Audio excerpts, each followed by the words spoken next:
Are they done? Okay. That was the Latin Jazz Ensemble from UNLV.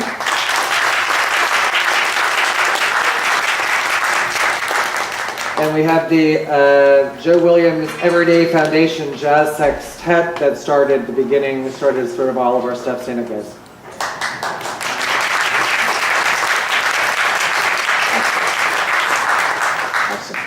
Awesome. I want to take a moment to welcome you to a celebration of life. We are going to be, I am really ringing bad. We're going to We are going to celebrate.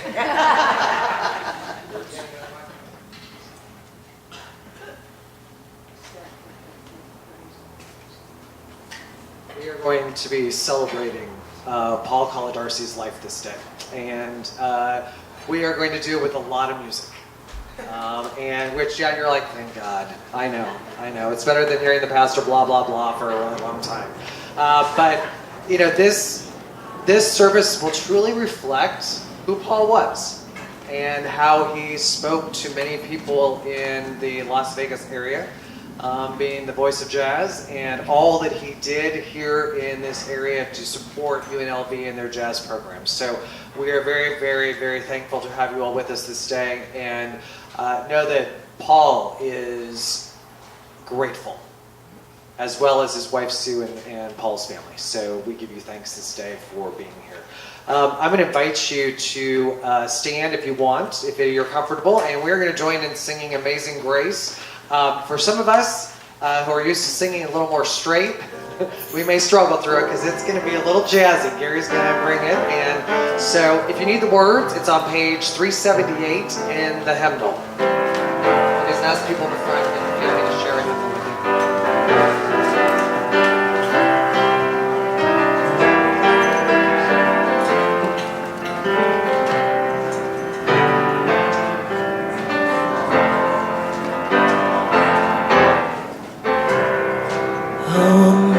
Amazing grace, how sweet the sound that saved a wretch like me. I once was lost, but now I'm found. Was blind, but now I see. 'Twas grace that taught my heart to fear, and grace relieved me. How precious did that grace appear the hour I first believed. Through many dangers, toils, and snares, I have already come. 'Tis grace has brought me safe thus far, and grace will lead me home. The Lord has promised good to me. His word my hope secures. He will my shield and portion be, as long as life endures. Yea, when this flesh and heart shall fall, and mortal life shall cease, I shall possess within the veil a life of joy and peace. The earth shall soon dissolve like snow. The sun forbear to shine, but God who brought me here below will be forever mine. When we've been dead 2,000 years, bright shining as the sun, we know there's days to sing God's praise. Then when we first begun, then when we first begun, then when we first begun. Amen. Awesome. I'm going to ask you to join me in an attitude of prayer. Oh God, it is hard to sing of oneness when the world is not complete. When those who once brought wholeness to our life has gone, and nothing but memory can fill the emptiness their passing leaves behind. But memory can tell us only what we were in company with those we loved, It cannot help us find what each of us alone must now become. Yet no one is really alone. Those who live no more echo still within our thoughts and words, and what they did is part of what we have become. We do best homage to those who have gone on before us when we live our lives more fully, even in the shadow of our loss. For each of our lives is worth the life of the whole world. And each one is the breath of the ultimate one. In affirming the one, we affirm the worth of each one, whose life now ended brought us closer to the source of life, in whose unity no one is alone, and every life finds purpose. In the name of the one who was and is and always shall be. Amen. You may be seated.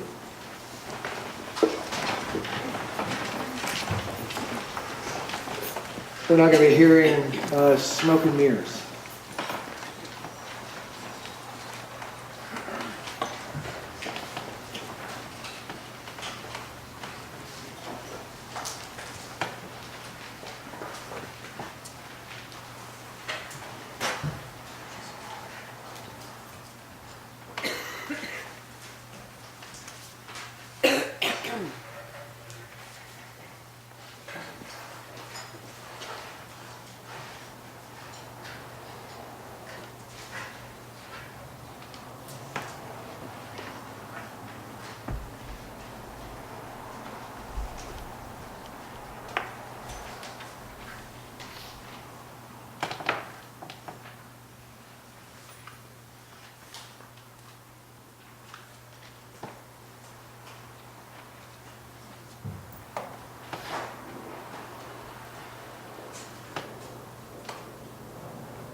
Our first reading comes from the book of Ecclesiastes,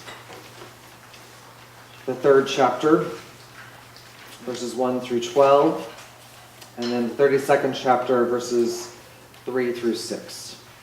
I invite you now to listen to the Word of God.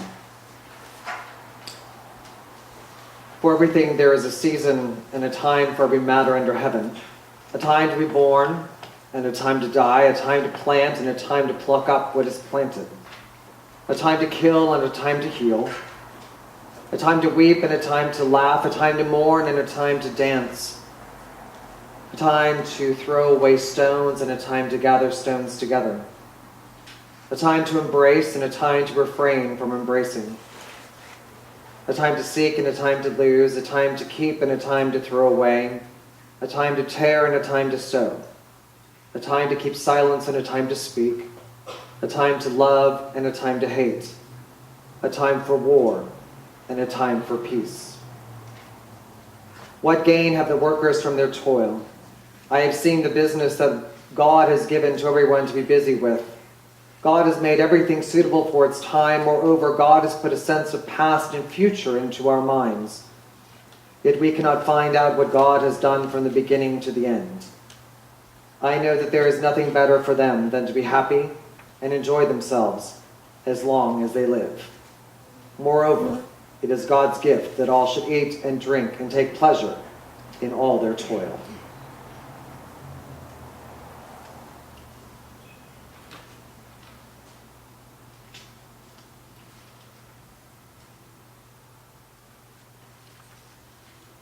Our second reading comes from Psalm, the 121st Psalm.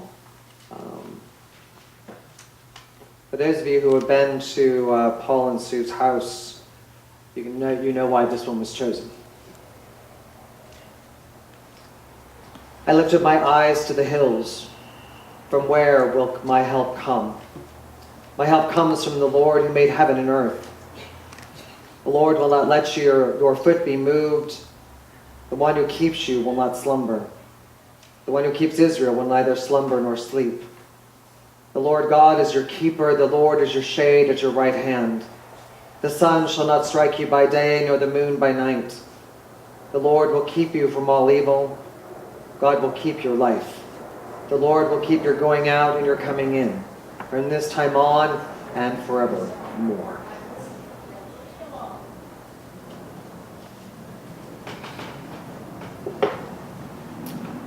The last reading I'm going to do is from a book called Reaching for Rainbows, and the author is Anne Weems, and it's entitled Good News Music.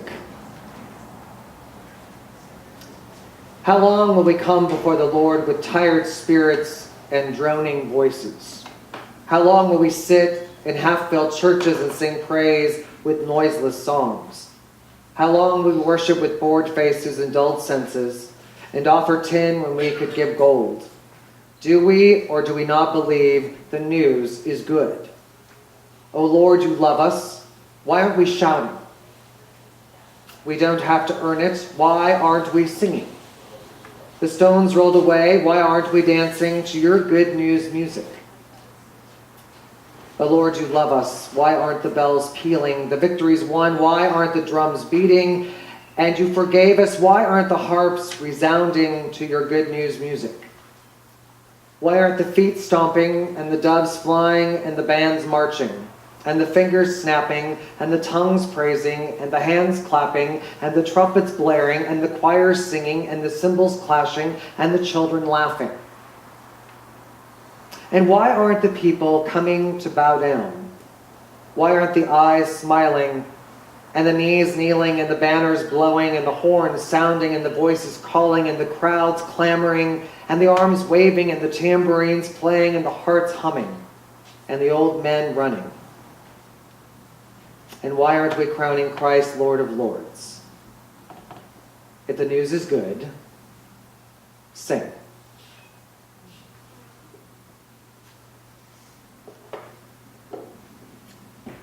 We're now going to hear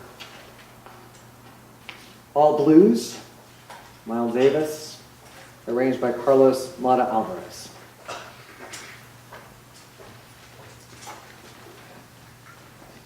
Sure.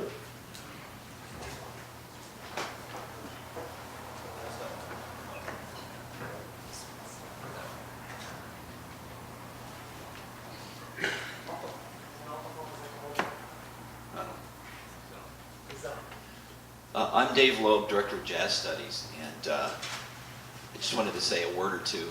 Paul was truly the voice of UNLV Jazz Studies, and I knew Paul, first was on the board of the Las Vegas Jazz Society somewhere in the early 2000s, maybe 2003, with him, along with John Nashin, and that's when I first met Paul. He was an incredible, just an incredible gentleman, very passionate about jazz and about some other things. I'm sure everybody will speak to that later.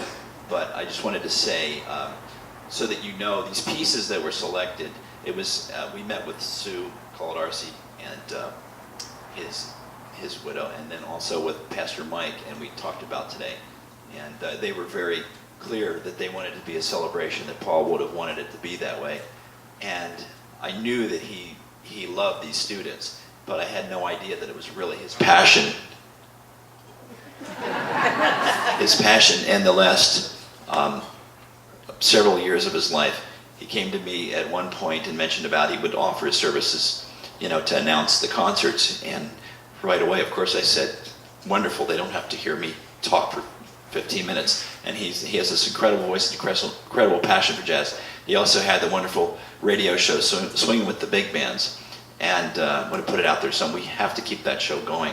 It was a wonderful broadcast that he did every Friday. And in that program, he took the time and the effort to feature many of the students in our jazz ensembles, particularly their original arrangements, their original compositions. And he was like, I feel like Nathan and I both are fathers, but we feel like these are our close family. Well, Paul was truly, really the head of this family, this UNLV Jazz Study. So it's a great loss for us, but we are going to carry on, and we're going to honor him forever over at UNLV. That's a given. We're going to get the shows that he broadcast, and we're going to use those in jazz history, and they were really profound. Those wonderful.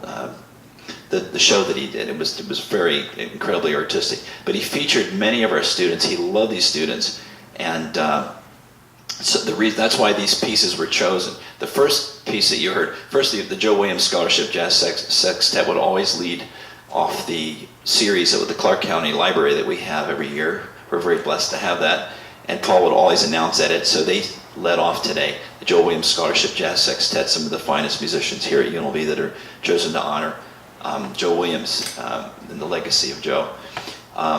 The second group you heard, the Latin Jazz Ensembles, directed by Uli Geisendorfer, and they've won the Downbeat Jazz Magazine Outstanding Performance in the Latin Division 2 years in a row, tying groups like North Texas and Miami. And those arrangements, that arrangement that you heard of softly as in a morning sunrise was by Jorge Machayan, the trumpet player. Jorge? Paul loved that arrangement, featured that on the show. So these are all very special to Paul, each one of these pieces that the students are playing. The first one you heard, Smoke and Mirrors, is the title song of our new CD that Paul featured on his show, Swing with the Big Bands. It received its 5th rave review from Jazz Times, and it comprises about at least five or six original arrangements and compositions by the students. Smoke and Mirrors is an original, also by Jorge Machayan. Jorge.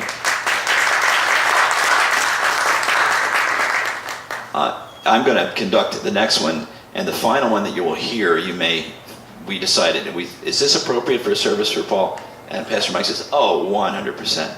So the last one, Paul actually purchased and brought it to us as a gift. One of his favorite big bands back in the 70s, 60s and 70s was Don Ellis, the trumpet player. So the one you're going to hear later on is called Indian Lady, and it was one of his favorite arrangements that he actually purchased for us. So that's going to be the final one you hear from this is a jazz ensemble one, also a Downbeat award-winning jazz ensemble. The one we're going to do right now is called All Blues. It's a Miles Davis song, and again, Paul featured this on his show, And this is arranged. This one won a Downbeat Student Music Award for Outstanding Arrangement, and that's an international award. You send in a CD, and it has a number on it, and the judges don't know who they're listening to, and they have hundreds, actually the 1,000 or over 1,000 entries in all the divisions. So this one won one of those awards, and it was one of Paul's favorites of the Miles Davis Classic All Blues. This was arranged by the incredible Carlos Monta Alvarez. So again, we're very blessed to have known Paul, and he is alive, his spirit is alive in all these students, and his memory and his passion and his zeal for jazz and for life will always be alive with these students forever. So thank you.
I moved here last June, end of June, and then started as the pastor here at Universal Church in July 1st.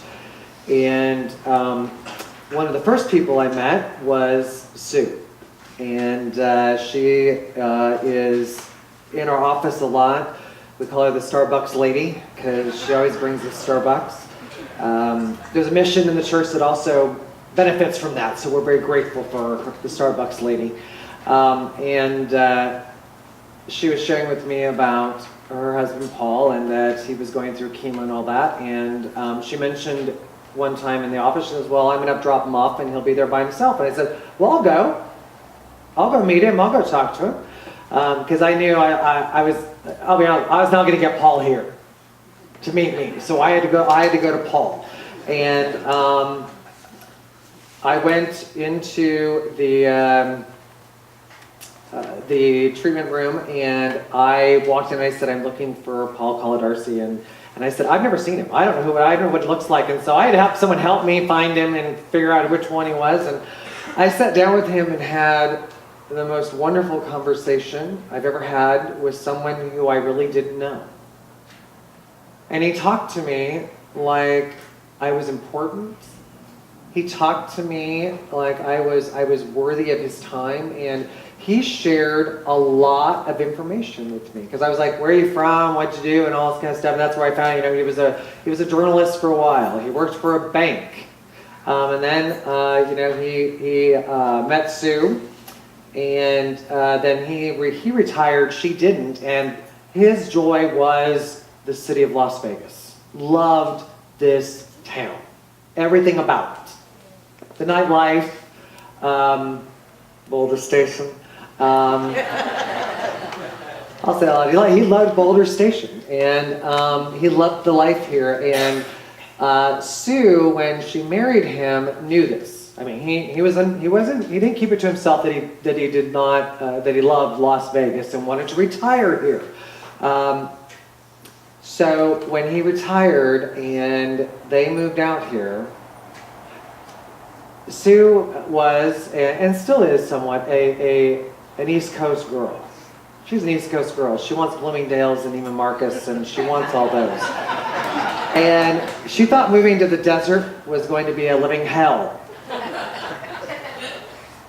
From what I understand, the first 2 or 3 years, she thought she was in hell, and she continued to work, so she continued to fly back and forth. So she still got her East Coast fix. So, when it came time for her to retire and move in here permanently, Sue came to love it as much as Paul does, and Paul did.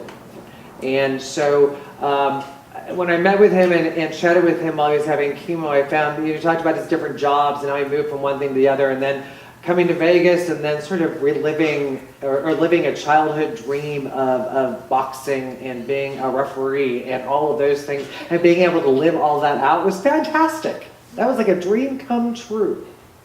And so all of those things that Paul did in his life, talking about an eclectic life, the ability to do all of those different things and to do them well.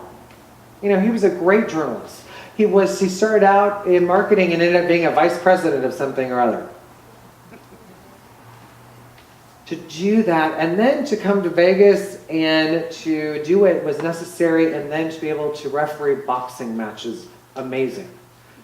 And then to live out the love of jazz, not only in his own home and with Sue, maybe on their own little Bose player and all that, he was able to do it with all of you.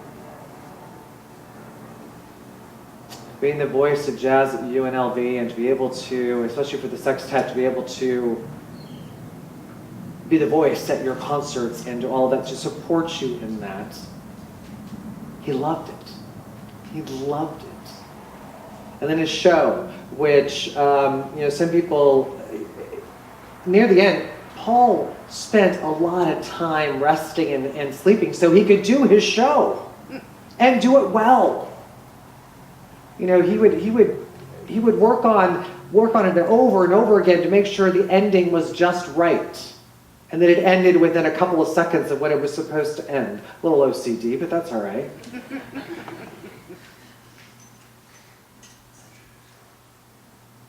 And Swinging with the Big Band's awesome show. When I got to, after chatting with him and having an opportunity to get to know him there, he said, we need to have you out for dinner. And, as oftentimes, the pastor like, yeah, that'll never happen. It's fine. It's a nice invitation. But when Sue got back, she made it a point of saying, oh yeah, no, Paul wants you to come over for dinner. He likes you. I felt privileged. I felt privileged that he liked me. And so, and this time he was having difficulty swallowing. And so Sue said, what kind of soup do you like? I said, I'll eat any kind of soup. So she went home and told Paul, well, we're going to have soup. Paul was like, I think not. I have a feeling the language might have been a little more colorful, which I'm fine with. But he was like, no, this is hospitality. We're going to have, you two will eat normal food and I will have soup. And that's fine. I still remember, it was a pasta dish with shrimp in it. It had a little kick to it. It was awesome, and I got leftovers. It was great. Great bottle of wine and great conversation. And music. Paul was pulling out old shows, and Sue was directing, saying, no, play that one I like. You know which one I like. Play that one. And she list off a piece of music, and he would know right where it was and pull it out and play it. And it was an amazing evening to watch, because, okay, I know nothing about jazz. Count Basie, that's about it. And Don Ellis, just because we mentioned, I know. This is me. I know nothing, so I'm sitting there just in amazement, listening to Sue and Paul talk back and forth and kind of go, yeah, this is cool. I know nothing about what you're talking about. But it was, and the reason I read that it was because I saw this amazing love between Sue and Paul. And I experienced it through that jazz and through that conversation. And that's amazing. Third time was a charm. It's awesome. It's great. Paul left a legacy to all of us. Those of you who have known him longer are truly blessed because you had the opportunity to really know Paul in all of his glory and all of his his desire to share jazz with the world, and especially to encourage it in all of you who are so dedicated to the program over at UNLV. So when you play your jazz like you are today, and I know today you all are playing for Paul. You're all playing for Paul. And Paul, do you doubt that Paul could be any happier? No. Paul is loving it. Paul is loving it. As are all of us here to pay tribute and to celebrate Paul's life.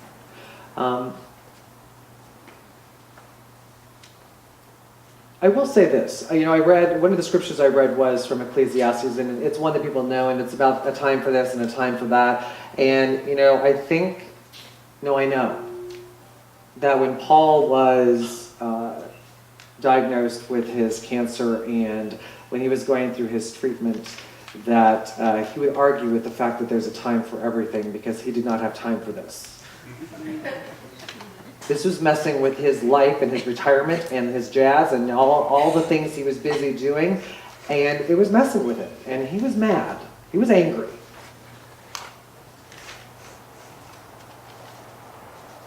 And so you all provided an outlet for that.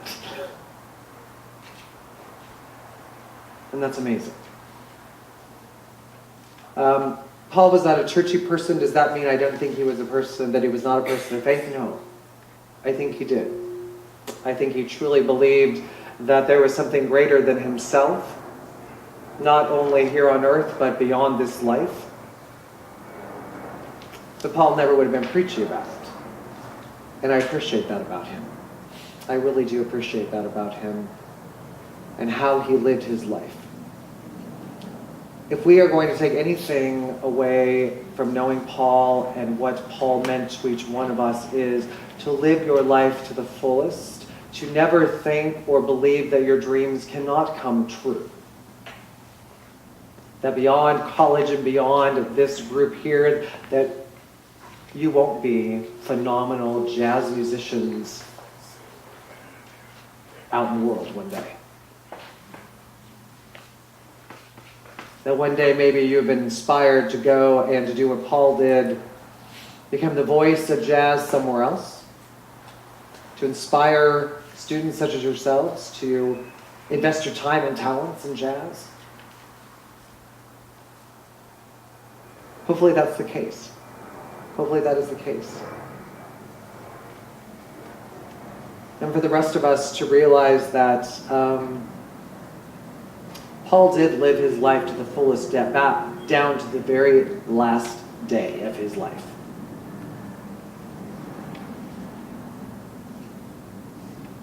They got up and they went, and you had lunch, didn't you? Yes, you went to church, went home, and then you went out to eat. To a buffet at Boulder Station. Hey, last day, you might as well live it up. Live it up. And you can ask, and family will say, well, he knew, he didn't know. We don't care one way or the other, but that last day, and he did. Paul did not have soup. Paul ate and ate. The family had a great time. They came home, they watched football. Paul napped, or was watching the football game with his eyes closed. It was a wonderful day. And at the end of the day, Paul's body was tired and Paul's body was done. Celebrate every day, I think, as though it is your last. Because I think Paul lived his life that way. And when we look at the Psalm 121, where it says, I lift up my eyes to the hills, from where comes my help? On the cover of the bulletin is a picture of Sunrise Mountain, or otherwise known as the Frenchman. If you've been to Paul and Sue's and you've sat out on their back patio overlooking their beautiful pool and all that, if you look up, that's what you see. They literally back up to the mountain. And when I went over for dinner and Sue was busy cooking, Paul and I sat outside for probably an hour, and he just talked. Shared his life, shared his joy, shared his hopes, shared some of his fears, but did it all in view of this beautiful mountain.